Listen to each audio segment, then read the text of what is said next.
What would your reaction be if a 9-year-old child wearing makeshift boots promised he could restore your daughter's ability to walk? And imagine if he was correct. The air was crisp that morning in Birmingham, Alabama. Not frigid enough for snowfall, but the type that created visible breath clouds and made fingers ache. Visitors hurried through the entrance and exit of the Children's Medical Center on 7th Avenue. Wrapped in scarves, gripping warm beverages, rushing as if they could escape whatever circumstances brought them there. However, one individual remained motionless. He occupied a flattened piece of cardboard near the spinning entrance, sketching peacefully in a worn notebook. His identity was Ezekiel Zeke Carter, merely 9 years of age. His jacket was oversized, cuffs folded up, and one shoe bore duct tape along the front. A crimson wool cap sat low above his brow, scarcely covering his ears. He never begged or requested assistance, simply remained there observing people enter and exit. He appeared most Saturdays. Several hospital employees had attempted to remove him initially when he began appearing, but eventually they abandoned their efforts. Zeke created no disturbances. He grinned when addressed, and when not drawing in his notebook, he observed. Constantly observing. Most individuals assumed he had a family member inside. Perhaps a sibling. Perhaps he was awaiting transportation. Nobody inquired extensively. Not in such a location. Opposite the street, positioned by a fire hydrant, a dark silver Range Rover remained running. The motor continued operating, but the operator stayed still. Inside sat Jonathan Reeves, a gentleman in his late 40s with defined facial features and graying hair at his temples. His necktie was loosened, his shirt collar creased. He possessed wealth. This was evident in how his vehicle sparkled, even beneath the hospital's artificial lighting. Yet he appeared like someone whose energy was depleting. In the rear seat, a safety seat contained his daughter, Isa, 6 years old, brown ringlets positioned behind one ear, legs covered by a pink covering. Her eyes remained wide, but she remained silent. The incident had transformed everything. One moment she was ascending trees and competing with her cousins in the yard. The following moment she was immobilized from her midsection downward, sitting in quietude. Jonathan opened the rear entrance, lifted her carefully, and transported her toward the building. He initially failed to notice Zeke. Most people overlooked him, but Zeke observed him. He witnessed how Jonathan cradled her as if she might shatter, how her gaze remained fixed upward, avoiding the structure. Zeke stared longer than typically. Then, just before they passed, he rose and shouted, "Mister, I can restore your daughter's walking ability." Jonathan halted mid-stride. Not due to offense or confusion, but because of the manner the statement was delivered. Not resembling a commercial pitch, not resembling humor, just gentle, clear, and earnest. As if Zeke believed it entirely. Jonathan pivoted, eyes narrowing. "What did you just state?" Zeke remained unflinching.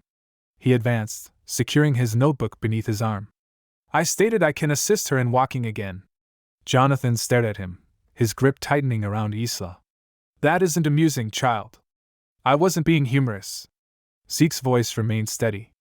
There was no grin, just that identical quiet tone, an adult-like composure within a child's frame. Jonathan examined Zeke's attire, his repaired boot, the damaged lenses of the eyewear dangling from the boy's shirt. This had to be some strange coincidence, possibly even a deception. He turned and entered without additional words. But inside, he couldn't cease contemplating it.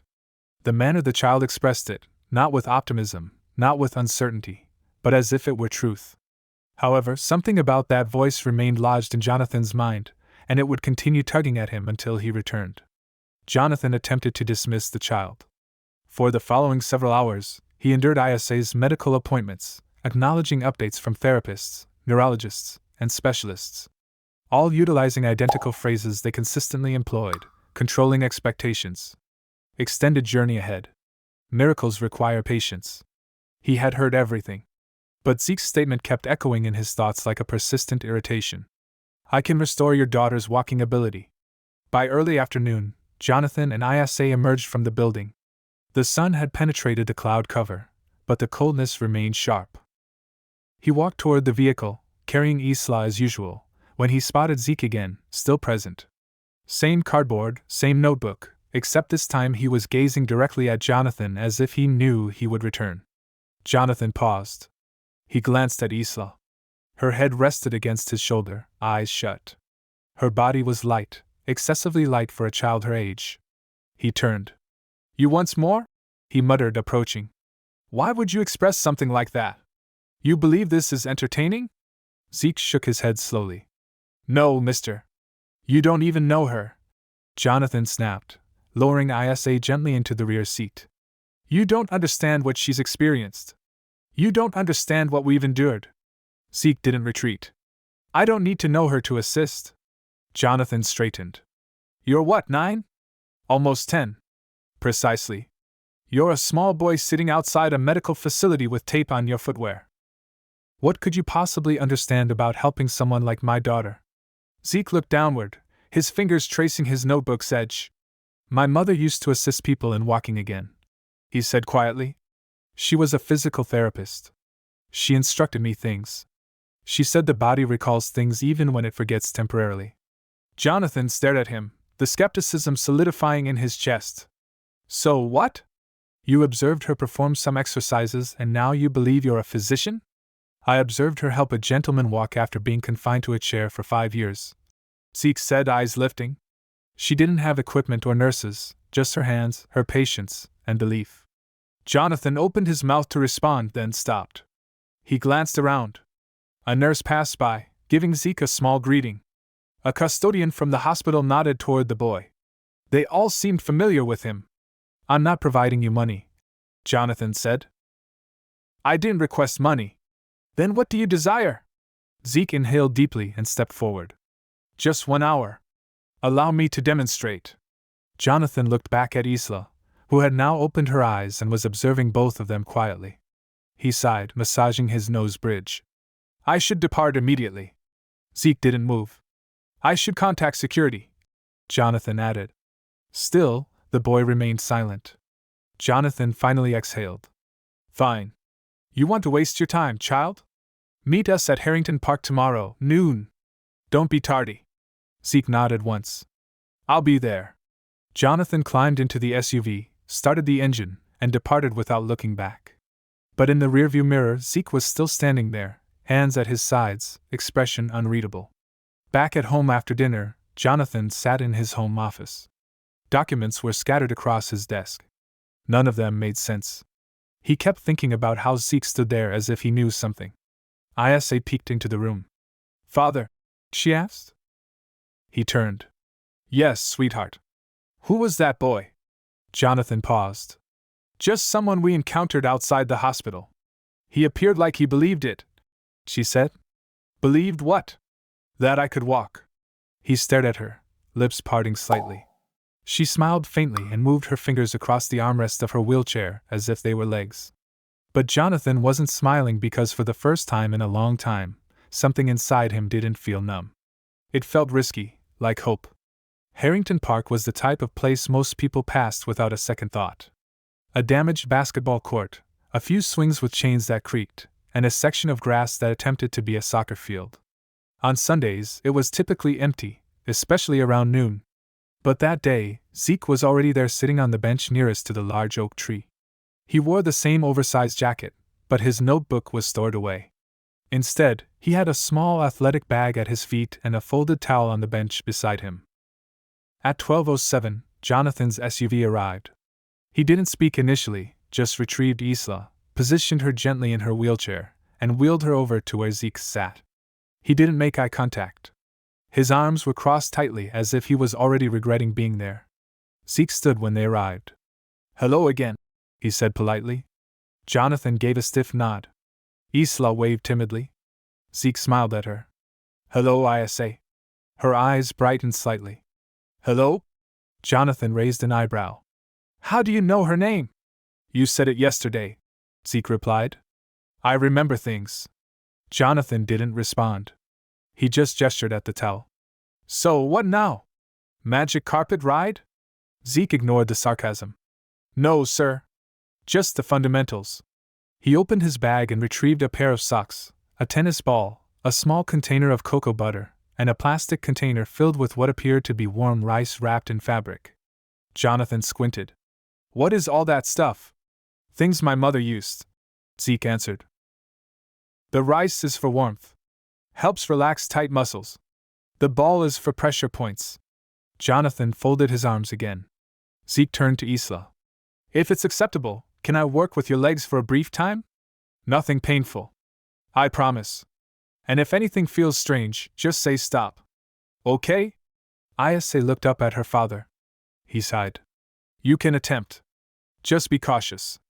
Zeke knelt down beside her chair. He gently removed the blanket from her legs and placed the warm cloth rice pack over her thighs. Ayase flinched slightly. Too warm? He asked. She shook her head. It feels pleasant. Zeke nodded and waited. After several minutes, he began to gently move her legs, not jerking, not forcing, just small rotations, side to side, up and down. Jonathan observed closely, ready to intervene if something went wrong. But nothing did. You ever do this previously?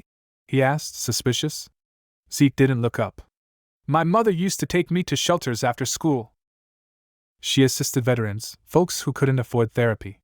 Said everyone deserves to feel human again. I used to carry her bag. Jonathan raised an eyebrow. And she taught you this stuff? Yeah, said the body doesn't always need fancy, just attention. He tapped lightly on Isla's knee with his knuckle. You feel that? No, she whispered. Zeke nodded again, unfazed. That's okay. I'll keep asking. He kept talking to her while working, asking about her favorite colors, her favorite food, what shows she liked to watch. At first, her answers were brief, but then she started asking him questions. Do you live around here? Kind of. Do you go to school? I used to. Why not anymore? Zeke hesitated. My mom got sick. Then she passed. Been trying to figure things out since. Isla looked down. I'm sorry. Zeke gave her a small smile. Thanks. Jonathan's posture softened slightly, but he didn't speak.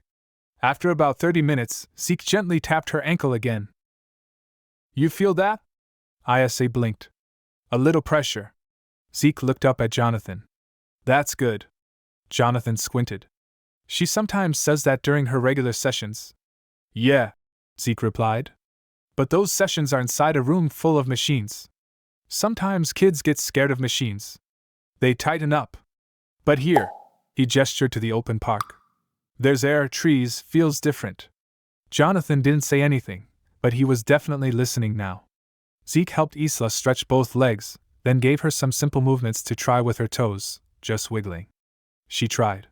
Nothing obvious happened, but she didn't look discouraged. I'll show you again next week, Zeke said, standing up. It takes time, but your muscles. He pointed to her thighs. They still remember how to be used. You just have to remind them. Ayase smiled bigger this time. Okay. Jonathan cleared his throat. We're not promising anything, he said quickly. Zeke nodded. I'm not either. I'm just trying. Jonathan stared at him for a long second. Then, without warning, he reached into his coat pocket, pulled out a folded bill, and held it out. Zeke stepped back. No, sir. I don't want your money. Jonathan looked surprised. Then, why are you doing this? Zeke shrugged. Because your daughter smiled. Jonathan looked down at Isla. She was still smiling, but he didn't understand how a boy who had lost everything could give so much to a girl he barely knew. The following Sunday was warmer, but Zeke still wore his jacket. Not because he needed it, but because it made him feel like his mom was close. She used to call it his helper's coat. Said every good healer needed something that reminded them why they care. He was already at Harrington Park again by 11:45. Towel laid out, supplies lined up, and a bottle of water sitting beside him. A few kids played basketball on the court nearby, and someone's dog barked in the distance. At exactly noon, Jonathan's SUV rolled up. Ayase was grinning before the car even stopped. Zeke waved at her. Hi, Ayase. Hi, she chirped, her curls bouncing as Jonathan helped her into the wheelchair. Jonathan looked tired again, but different this time, less weighed down. He gave Zeke a small nod, no words, but it was more than last week. Zeke got to work. Same setup, same warm cloth pack, but this time something had shifted. Ayase was trying now. Can you press your heel into the ground? Zeke asked gently. She closed her eyes, concentrating. Nothing happened. It's okay, he said. Sometimes it takes your brain a while to find the right path. It's like trying to walk through a crowd. You just have to push through. Jonathan stood behind them, arms crossed again, but this time more to keep warm than to wall himself off. Why do you do all this? He asked suddenly. Zeke glanced up. Because I remember what it felt like when my mom used to help people. She made them feel like they mattered.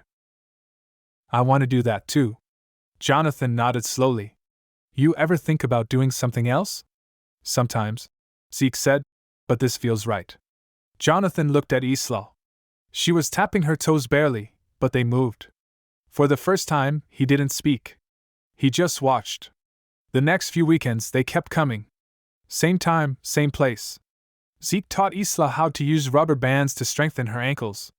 He rolled tennis balls under her feet to help her brain remember where they were. He showed Jonathan how to massage pressure points behind her knees and explained how each nerve had a job to do even when it went quiet. And then came the difficult day. It was the fourth Sunday. Zeke showed up like always. But when the SUV pulled up, Isa wasn't smiling. Her eyes were red. Jonathan looked angry. She doesn't want to do it today, he said sharply as he lifted her into the chair. Isa refused to look at either of them. Zeke approached slowly. What happened? Isla crossed her arms. I tried to move my legs this morning and nothing happened. Nothing? I'm tired of trying. It's pointless. Jonathan looked away, jaw tight. She's been frustrated all weekend. Zeke nodded. He knelt beside her again. You think I never get tired? She didn't answer. You think I didn't sit in a shelter and cry when my mom couldn't afford medicine and I had to just sit there and watch? Her eyes shifted toward him. You're allowed to be mad. I'm mad sometimes, too. But if you stop now, the part of you that wants to walk might stop trying, too. She stared at the ground. I don't want you to give up, he said softly. Because I haven't. Silence. Then Isla whispered. I'm scared. Jonathan turned. That was the first time she'd said that out loud. Zeke leaned in closer. I am too, but scared doesn't mean stop. It just means you're close to something big. Isa wiped her face. Okay, let's try again. And they did. Zeke guided her through the motions gently with less talking this time, just presence, patience. Jonathan stepped in more too, helping her shift weight, encouraging every small twitch. After 30 minutes, Isa moved her right foot. Not a toe, her whole foot. It slid forward slow and stiff, but it moved. Jonathan knelt down beside her, blinking like he wasn't sure he'd seen it right. Do it again, he said. She did. Zeke smiled, but didn't say anything. He just sat back and watched. Later that night, Jonathan stood outside his house on Crestview Drive, staring at the moon. He'd stopped asking himself who Zeke really was. The question didn't matter anymore. Inside, Isa was giggling, retelling the foot movement moment to her aunt on speakerphone. For the first time in 6 months, their house didn't feel like a hospital room. It felt like home again. But something inside Jonathan had started to shift. Not just his daughter's legs, but the weight in his own chest, the guilt, the pride, the wall he'd built between himself and the world. It was cracking. Monday afternoon, Jonathan sat in his office staring at an untouched contract. His phone buzzed every few minutes. Emails, calls, client updates, but none of it felt urgent anymore. What kept looping in his mind was that moment in the park, Isa's foot sliding forward like it belonged to her again. He'd seen it with his own eyes. And the person who made it happen was a 9-year-old with taped-up boots, and no last name he'd ever heard before. He opened a new browser tab and typed, Ezekiel Carter Birmingham. Nothing came up except a few scattered results. He clicked through old local newsletters and school databases. A few mentions of a Zeke and his mother, Monique Carter, at a community clinic. No address, no recent info. He shut the laptop and leaned back. This kid was a ghost. Except he wasn't. By Saturday, they were back at Harrington Park, but things felt different now. Jonathan brought an extra mat and a fold-out chair. He handed Zeke a sandwich when they arrived. Didn't say anything about it, just placed it beside his gym bag. Zeke gave a small thanks, and tucked it away for later. Ready, Isa? He asked. She gave a big thumbs up. Let's do it. They got into the routine. Heat packs, stretches, toe flexes. Today, Jonathan joined in fully.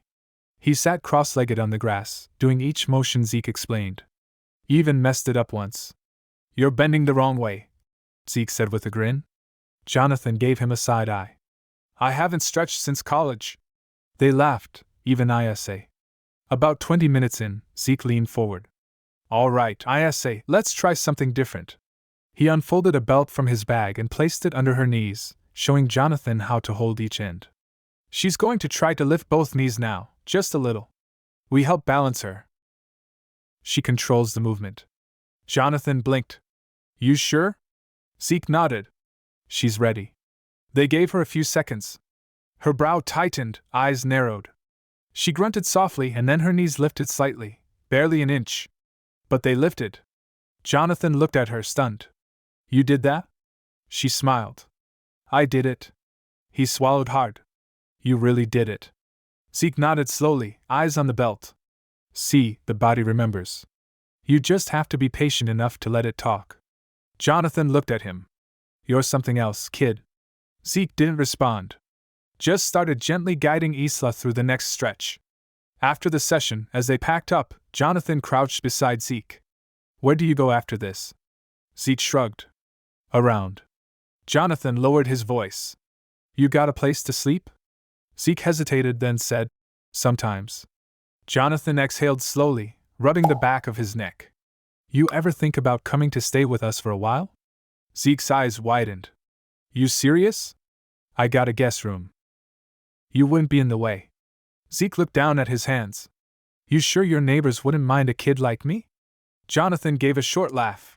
Man, after what you've done for my daughter, they'd better not say a word. Zeke didn't answer right away, but Jonathan could see the wheels turning. The next morning, Zeke stood outside Jonathan's home, backpack slung over one shoulder, a rolled-up blanket tucked under his arm. Jonathan opened the door in sweatpants and a coffee mug in hand. Right on time, he said. ISA ran to the front hallway. Zeke. He smiled. Hey, superstar. Jonathan stepped aside. Welcome home. The days that followed were quiet but meaningful. Zeke got his own room, a soft bed, clean sheets, and a small desk. He didn't say much, but he never missed a morning stretch with ISA. She was moving both feet now, not walking yet, but the wheels were turning. Her brain was reaching out to her legs like it remembered the connection. One night, as Jonathan cleaned dishes, he paused and leaned on the counter. Zeke, he said over his shoulder. You ever think about going back to school? Zeke, who was sketching at the kitchen table, glanced up. Sometimes. Jonathan nodded. You're smart. You could go far. Zeke tilted his head. I want to help people walk again like my mama did. Jonathan turned to face him. Then let's figure out how to get you there. Zeke gave a small smile. Okay. They didn't say much more that night. They didn't need to. But for the first time in years, the Reeves household wasn't full of silence. It was full of small noises that meant life, footsteps, laughter, scribbles, and healing. It started with a nurse from the Children's Medical Center. She was walking her dog through Harrington Park one Sunday morning and spotted a familiar face, ISA. She hadn't seen her outside her wheelchair in months, let alone smiling, lifting her knees, moving her toes. And standing beside her was the same quiet kid who used to sit by the hospital doors every weekend. She didn't interrupt, just watched from a distance for a while. Then she went home and told her sister, who happened to work in patient services. A few days later, a physical therapist at the hospital mentioned to Jonathan, Hey, someone told me ISA is improving. That true? Jonathan nodded. Yeah. Thanks to someone we weren't expecting. Word spread fast. The next time they showed up to Harrington Park, 2 other families were waiting at the bench near the big oak tree. One had a boy who used a walker, the other a girl recovering from a stroke. Both parents had heard about the kid who helped the Reeves girl move her legs again. Zeke looked at Jonathan. Jonathan looked right back at him. You don't have to, he said quietly. Zeke adjusted the strap on his bag. I want to. He gave up his usual time with ISA that day to work with the 2 new kids. He showed their parents how to use the same towel stretches, how to warm the rice packs just right, how to encourage without pushing too hard. And he talked to the kids, not at them. You're not broken, he told one of them. You're just learning a different way to be strong. ISA watched everything from her wheelchair, her hands folded in her lap. She didn't complain once. Later that afternoon on the drive home, she said, I like watching him help people. Jonathan glanced at her in the rearview mirror. Yeah? Yeah, it makes me feel like I'm part of something good. He smiled. By the next weekend, 5 families showed up. The week after that, it was 11. A local pastor brought folding chairs. A nearby diner started dropping off bagels and coffee. Somebody printed flyers that read, "Free movement classes, Sundays at noon, Harrington Park." They didn't mention Zeke's name, but everyone knew who it was. A local reporter showed up with a camera and a notepad. Jonathan pulled Zeke aside. "You okay with this?" Zeke looked around at the families, at the kids moving their limbs, at Isla laughing with a girl on a walker. He nodded. "As long as it's not about me, it's about them." The reporter wrote her piece. It ran on the second page of the Birmingham Sunday Post under the headline, "9-year-old with a gift helps dozens heal in a city park." They didn't share his full name. Zeke asked them not to, but people found out anyway. A local doctor offered to mentor him. A nonprofit asked if they could fund some equipment. Someone else offered free tutoring. For the first time since his mother passed, people didn't just look at Zeke, they saw him. But Zeke never bragged. He still laid out the towel the same way every Sunday, still used the same duct-taped boots, still checked in with Isla first before helping anyone else. But now, the park that once echoed with silence had become a place filled with movement, and a boy who had no home had become the heart of something bigger than himself. It had been 9 Sundays of towels laid on grass, of Isla's knees lifting higher, of small victories shared with strangers who'd become something closer to family. But this Sunday was different. Zeke could feel it before they even pulled up to the park. The air was warmer. The trees swayed a little slower. Even Isa was quieter in the back seat, focused, almost like she was preparing for something big. When they arrived, a small crowd had already formed. Nothing loud or flashy, just families setting up folding chairs, therapists kneeling in front of kids, parents with hopeful eyes. And right in the middle of it all was that same worn-out bench under the oak tree. Zeke didn't say anything at first, just unpacked his bag, rolled out the towel, and gave Isla a look. "You ready?" She nodded. No smile. Just that look again. Serious, determined. Jonathan wheeled her to the center of the mat. Zeke knelt in front of her. "Same as before," he said softly. "We help you stand. You do the rest." Jonathan moved behind her and placed his hands under her arms. Zeke took her legs, guiding them gently into place. Her face tightened with concentration. "Okay," Zeke whispered. "On 3. She closed her eyes. 1, 2, 3. Jonathan lifted. Zeke steadied her knees. And then she stood. Her legs trembled. Her arms shook, but she was up on her own 2 feet. The crowd fell silent. Some kids gasped. One mother clapped a hand over her mouth. Isa opened her eyes slowly and smiled. "I'm standing." Zeke blinked back something in his eyes. "Yeah, you are." Jonathan froze for a second like he couldn't breathe. Then he let go. She stayed up. He stepped back, shaking. She's doing it." Zeke stepped back, too. Just a little. "She's been doing it." Isa took one shaky step, then another.